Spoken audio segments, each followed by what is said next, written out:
Hello, everyone. Thank you very much for joining us today on Perspectives. Today, our health experts are telling us that Alabama is in the midst of a crisis. They say that more of our young people are more anxious, more lonely, and more depressed than any generation before them. Alabama's mental health commissioner says that many of the mental health challenges our youth face today are a result of changes in the way that we live our lives. There's been a shift in our behavior from the previous norm of engaging with others to a new trend of leading a more isolated existence today. No longer are we connected, which the experts say is one of the most important things when it comes to our mental health. Calls to the 988 Suicide and Crisis Lifeline have increased in 2 years. 10 million texts, calls, and chats have been answered. Sadly, one foundation says that 13.2 million people in the U.S. seriously think about suicide, and more than 1 million attempt suicide. In 2022, more than 49,000 died by suicide. That's one death every 11 minutes. Suicide is one of the leading causes of death in the United States today. Now, September is National Suicide Prevention Month. It's a time to learn prevention, how to save lives, and to bring hope to those affected by suicide. Our guest today on Perspectives, Eddie Pratt. He's a health therapist with AltaPoint. And Carrie McNair, she's with the American Foundation for Suicide Prevention, who are also the organizers of Out of the Darkness Walk. Well, after a quick break this morning, we'll talk with our guests, Mr. Pratt and Ms. McNair, about the mental health crisis that we're in the midst of, along with their personal stories of why they do their jobs and how we can spot those early warning signs to prevent more tragic endings in our community. Perspectives continues in just a moment.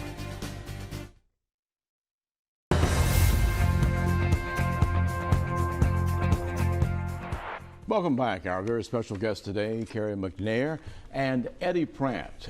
We're talking about two guests who work in this arena on a daily basis, and they have some good ideas about what's going on and how we can help. That's the most important one, that we want to all make a difference. You know, I had shared with Eddie a few years ago when we first met that I had had some personal experiences where we had lost children of friends in this area. And I think after I saw him, we lost one more. And so 4 different families that we know over the years been affected by this issue. Tell us, how did you all get into this being what you do every day to make a difference in others' lives as well as possibly your own family's lives? Eddie? Yeah, you know, my journey in the field of working with people began probably, in my teens, just wanting to help people. Whenever I was 17 years old, I had a friend that was close to me that he took his life, and it was just one of those defining moments, and it became this area of, what do I do with this pain? What do I do with this grief? And it just kind of throughout that process of going through my own recovery and grief, having the support of friends, teachers, mentors along the way that kind of helped guide me to, where I'm at today. To, at AltaPoint we say caring is our calling. So I think that was my initial thought too, just to care for people, to help people, and to do presentations and events like this to kind of get the word out about everybody's life has a testimony and a meaning, and just as long as we just take one day at a time and make sure that you know that there's help available for you.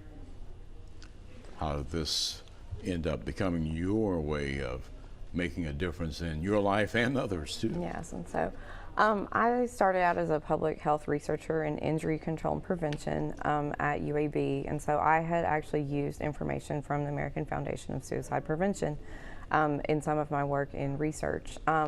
Unfortunately, 11 years ago, my cousin died by suicide, and I immediately went back to AFSP's resources that now I needed to help my family through our immense loss and grief. And so continuing to volunteer and advocate with AFSP has really helped me process my grief.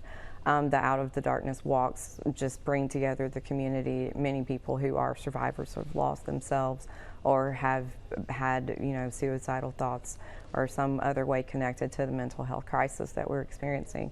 And so it just gives me the opportunity to bring hope to other people and to make connections, stop the stigma, which is still very strong in our state. And that's been my story on it so far.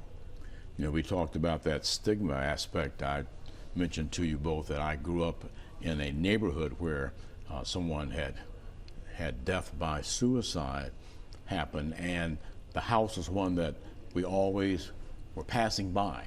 And so it was always front of mind for me, having heard what happened in that house, but yet there was never any conversation, dialogue, or anything. And I think when we were talking, you said the word talk comes to mind. Yes. And it's very important. Yes, and AFSP actually has a program in addition to the Out of the Darkness walks called Talk Saves Lives.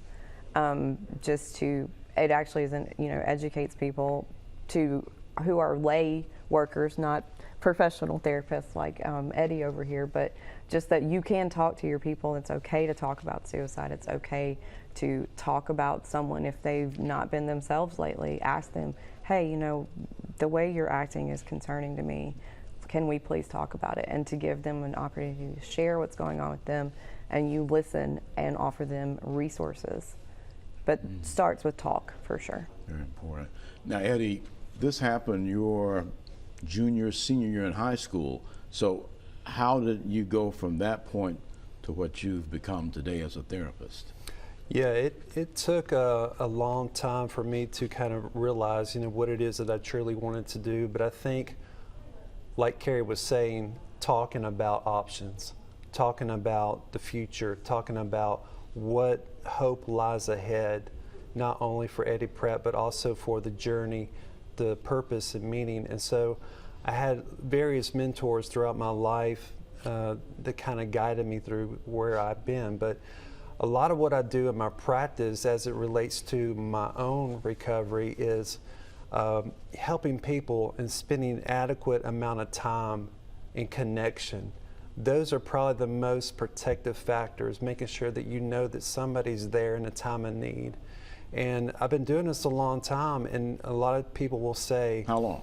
Oh, this is going to be 24 years. Oh, okay. So, long enough where I have known kids that are now adults. And I remember in my earlier years, them telling me they would come back and they would ask to see me. And they were, older teens or young adults. And they would say, thank you for spending time with me through a time of darkness.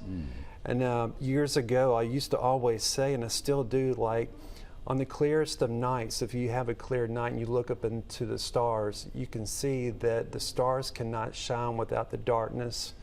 And that analogy has really guided me and many other people's lives throughout the way, because truly it is. When you're going through a dark moment, you think that there's only darkness, but truly, if you find some hope and if you have somebody to guide you and encourage and to motivate you, there is hope. And a lot of what we do through All to Point Health is providing those safety nets and resources, counselors, programs, therapy, not only on the individual side, but also for families within the community.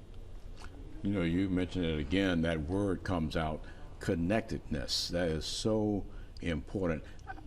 Is it more difficult today because of social media and cell phones and things that people are distracted, that it's difficult to understand the importance of that being connected? I mean, it's definitely a huge challenge. And Eddie and I were talking about, it's the third leading cause of death for teens, 10-year-old to 24-year-old children in the state of Alabama. The third leading cause of death is suicide. And it is such a change in our society that you sit with your little box in front of you, or you're just very disconnected from people. Even though, technically you're engaging, it's not the same kind of engagement and stuff. And so, programming that gets into schools for young people is really important to what AFSP does, trying to make sure that people get mental health support earlier in their lives, especially with, like you said, the changes that have come with our society, getting I think, the pandemic really did disconnect a lot of people, especially if you already had a tendency to be introverted. Right. Gave you the chance to kind of step back. Break away and stuff. completely.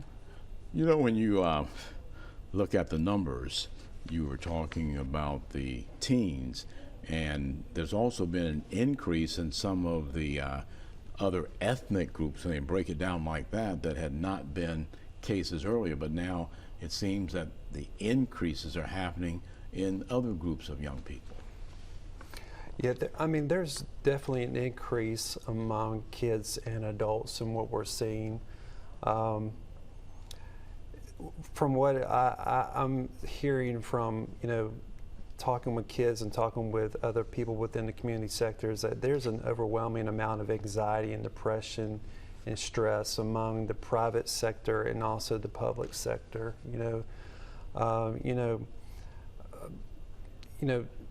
When we think about mental health problems, we usually think about, what creates a mental health problem. And a lot of times I will tell people, one is stress. If I go into a room and I talk with parents or, a community group or a school, the first thing that I ask amongst the people, whether it be kids or students or teachers, is raise your hand if you have any stress. There's no doubt that everybody in the room is going to raise their hand. So I think stress within itself is a healthy thing to keep us motivated and to do what we need to do. But it's when the stress becomes so overwhelming that it creates anxiety and depression. And anxiety is worrying about something that may or may not happen in the future, that overwhelming sense of uncertainty. I think, what Carrie was saying, like, COVID started a lot of that for a lot of people. How's school going to be? How's work going to be? How's our lives going to be? And then now we're coming out of COVID, so to speak, and now we're dealing with the grief, the depression, the unforgiveness, the remorse, the things that we've had. And so that kind of ties into, probably what we're adjusting to. And I think a lot of the research is now saying that probably the most connecting piece to what is connected to harming self or others is, are they willing and able to adjust securely to change? Let's hold that thought 1 second. We're going to take a quick break, and when we come back we'll continue on that and definitely start talking about the things that we can hopefully reach out and help those who are at that point today. Perspectives continues in just a moment.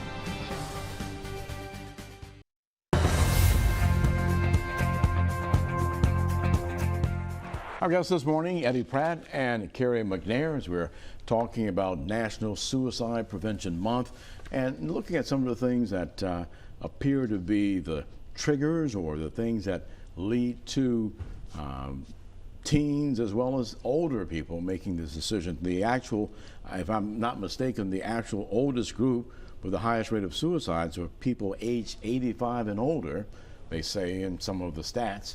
And so, you wonder even about that group, but you may be a little more understanding of an older person as compared to a young teen who has really their life ahead of them. You were talking about that depression area. So what does it seem to be that's a driving force for the stress, anxiety, and depression to be so prevalent at that age? One of the key features that we see is, are the kids able to adjust and have secure attachments? And I've been saying that a lot, but that is really a pivotal point. The other piece is, kids that are at risk or adults that are at risk, they have, maybe some stress or, they're overwhelming to the point where it interferes with their ability to live, laugh, and love their life, work, and engage in relationships. So we want to look at risk factors, but we also want to look at protective factors. And some of the risk factors is, talking about death, writing or posting about it online or, in other areas. Feelings of hopelessness. Probably one of the most important key factor is isolation. Withdrawing from friends, from family, hearing a lot of stories about, young people and adults, spend a lot of time online. just to deal with the daily stress. So I mean that's another piece of it too. So when you look at trying to be that change agent for that individual, what are those signs that you're looking for to say, I do need to help if I can? Well, like Eddie said, like just becoming more withdrawn, anything that's not normal, like unusual, withdrawing from engagement with you or other family and friends. So check in on your people, even those most introverted people that do like their own long time, like what's normal and what's not like a normal thing for them. So really check in on them, talk to them, text them, make sure, hey, haven't heard from you in a while, are you okay? And if they are in a crisis, keep them talking to you. Make sure they know about 988, which is such an incredible resource that we have now. Is an actual easy to remember crisis hotline. So that's really helpful. But just, making sure they know that they matter. Like you matter and it's worth it for you to stay here with us. So Have the numbers that we shared earlier, some 13 million, I believe, have those numbers surprised you as far as people using 988? I mean, it really is, yeah, it's been striking. The previous crisis line number was an 800 number. It's difficult to remember, but just the fact that, younger kids these days, you can just text the number now, so that's an easier way that they're more used to connecting. And the options are very clear. The response times are very, they've tried to shorten them and stuff, but there's a veterans-specific number when you call in, push, this for veterans, or LGBTQ community has their own direction to go on that and stuff. So it has been striking to see, and that's one thing AFSP is working on, making sure that the hotline stays federal, like funded. We need some state level funding and stuff. So we're really trying to make sure that obviously this is a need that we have. The number of calls is striking. So now earlier you all mentioned Alabama and how the numbers are here. Why do you think so high in Alabama? Stigma is going to be the word I say, that still people don't seek care because it's not looked on favorably to take care of your mental health just like you do your physical health. And I know you as a clinician can speak to that. I mean, a lot of times when we think about mental health problems, we think there's something wrong. And, I've had many family members in the last year that had heart issues or dealing with cancer or those kind of things.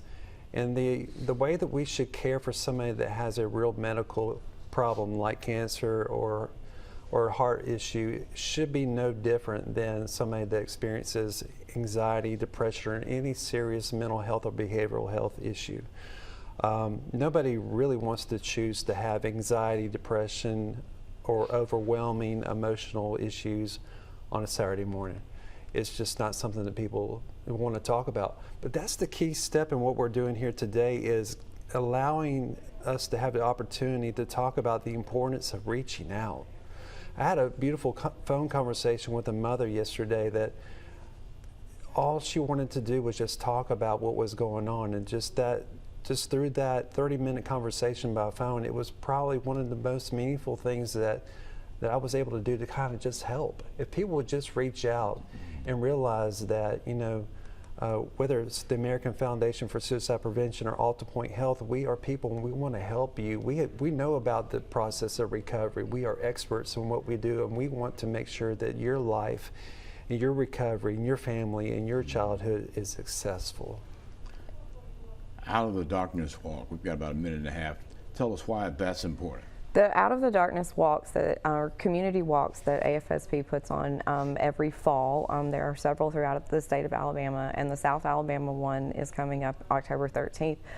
Those walks, it helps you come together as a community. It raises money for ongoing research for AFSP, for the policy changes that they work towards, but all the things that they do to do more prevention and also to bring hope for survivors. It's so important that the people who have been affected directly by suicide have the community around them and hope. There are remembrance activities at the walk, and it just really is a special time that you can come together and whether you're having your own struggles with mental health or you support somebody that does. It's a beautiful time. Like you were saying, out of the darkness, the dark moments, Yes. and that's why it's called that. So they're really a great time. And they have a really great walk down here in South Alabama. So come to Daphne for us. And we do campus walks in the spring, also in the state. So. Awesome. So anyone that want to contact Alta Point, what should they do?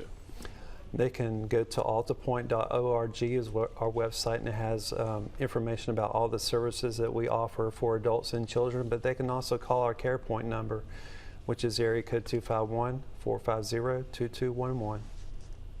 And Carrie, for the foundation? So for the American Foundation of Suicide Prevention, we have an Alabama chapter. You can contact us by alabama@afsp.org. And for the walk, the page can take you to the chapter walk. For Daphne is the city where we'll be having it.